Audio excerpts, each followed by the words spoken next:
ಅಪ್ಪು, ಯಾಕೋ ಬೆಳಗ್ಗೆಯಿಂದ ಏನೂ ತಿಂದಿಲ್ವಂತೆ? ಅಪೇಕ್ಷೆ ಮತ್ತೆ ಅಮ್ಮ ಹೇಳಿದ್ರು. ಬಾ, ನನ್ನ ಜೊತೆ ಸ್ವಲ್ಪ ಊಟ ಮಾಡು. ಇಲ್ಲ ಅತ್ತೆ, ನಾನು ಮಿಂಚು ಬಂದ್ಮೇಲೆ ಅವಳ ಜೊತೆ ತಿನ್ನೋದು. ಹಠ ಮಾಡಬೇಡ ಅಪ್ಪು, ತುಂಬ ಸುಸ್ತಾಗ್ಬಿಡ್ತೀಯ. ಪ್ಲೀಸ್ ಗುಡ್ ಬಾಯ್ ಥರ ಒಂದು ಸ್ವಲ್ಪ ತಿನ್ನೋ. ಸುಮ್ಮನೆ ಇರಿ ಅತ್ತೆ, ನೀವು ನನಗೇನು ಆಗಲ್ಲ. ನೋಡಿ ಅತ್ತೆ, ಯಾವುದು ಮುಂಚೆ ನನ್ನ ಜೊತೆ ಆಟ ಆಡ್ತಾ ಇದ್ಲು. ದಿನ ಐಸ್ ಕ್ರೀಮ್ ತಿಂತಾ ಇದ್ವಿ, ಜಗಳ ಮಾಡ್ತಾ ಇದ್ವಿ, ತೀಟ ಮಾಡ್ತಾ ಇದ್ವಿ. ಆದ್ರೆ ಇವತ್ತು ನೋಡಿ ಅತ್ತ, ಯಾರಿಗೂ ಹೇಳ್ದೆ ಹೋಗ್ಬಿಡಿದಾಳೆ.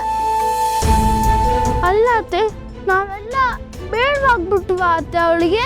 ಇರಿ, ನನ್ನನ್ನು ಒಂದು ಮಾತು ಹೇಳ್ದೆ ಹೋಗ್ಬಿಟ್ಲು ಅವಳು. ಪುಟ್ಟ, ಹಾಗೆಲ್ಲ ಯೋಚನೆ ಮಾಡಬಾರ್ದು ಕಣೋ.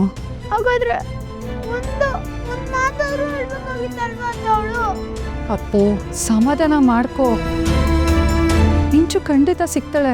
ಅಮ್ಮ ಹೋಗಿದಾರಲ್ವಾ ಅವಳನ್ನ ಕರ್ಕೊಂಡು ಬರೋಕ್ಕೆ? ನಿಜವಾಗ್ಲೂ ಬರ್ತಾಳ ಅತ್ತೆ? ಹ್ಞೂ ಅಪ್ಪು, ಖಂಡಿತ ಬರ್ತಾಳೆ. ಅತ್ತೆ, ನನಗೂ ಅಷ್ಟೇ.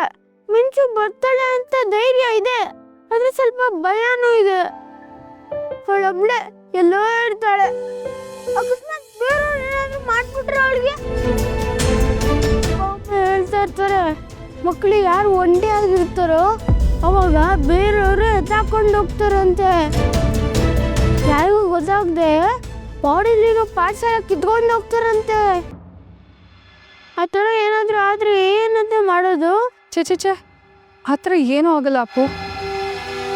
ಯಾಕಂದರೆ ನಮ್ಮ ಜೊತೆ ದೇವ್ರಿದ್ದಾನೆ. ಅವ್ನು ಏನಾದರೂ ಒಂದು ದಾರಿ ತೋರಿಸ್ತಾನೆ. ಆ ದೇವರು ಒಳ್ಳೆಯವ್ರಿಗೆ ಒಳ್ಳೇದನ್ನೇ ಮಾಡ್ತಾನೆ. ಅಪ್ಪ ಅಮ್ಮ ಹೀಗೆ ಯಾವಾಗಲೂ ಹೇಳ್ತಿರಲ್ವಾ? ಈಗ ನೀನು ಕೂಡ ಅದನ್ನೇ ನಂಬಬೇಕು, ಗಟ್ಟಿಯಾಗಿ ನಂಬಬೇಕು.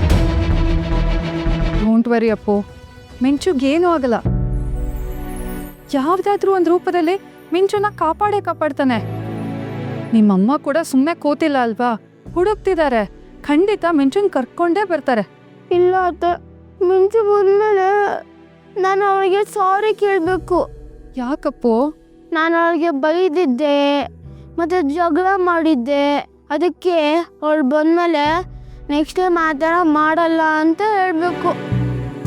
ಇನ್ಮೇಲೆ ಅವಳು ಏನು ಹೇಳ್ತಾಳೋ ಅದನ್ನೇ ಮಾಡ್ತೀನಿ. ಇನ್ಮೇಲೆ ಅವಳನ್ನ ನಾನು ಅಲ್ಸಲ್ಲ. ಪ್ಲೀಸ್ ದೇವ್ರು, ಮಿಂಚಿನ ಮನೆಗೆ ಕರ್ಕೊಂಡು ಬಾ ದೇವ್ರು. ಇನ್ಮೇಲೆ ಅವಳ ಜಗಳ ಆಡಲ್ಲ ಪ್ಲೀಸ್ ದೇವ್ರು, ಇದೊಂದು ಹೆಲ್ಪ್ ಮಾಡೋದವ್ರೆ.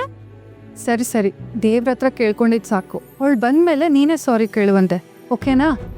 ಈಗ ಜಾಣ, ಊಟ ಮಾಡುವ. ಇಲ್ಲ ಅತ್ತೆ, ಮಿಂಚು ಫಸ್ಟ್ ಬರಲಿ, ಆಮೇಲೆ ಅವಳ ಜೊತೆನೇ ಊಟ ಮಾಡೋದು ನಾನು. ಪ್ಲೀಸ್ ಕಣೋ, ಹೇಳಿದ್ಲು. ಹೋಗಿ ಅತ್ತೆ.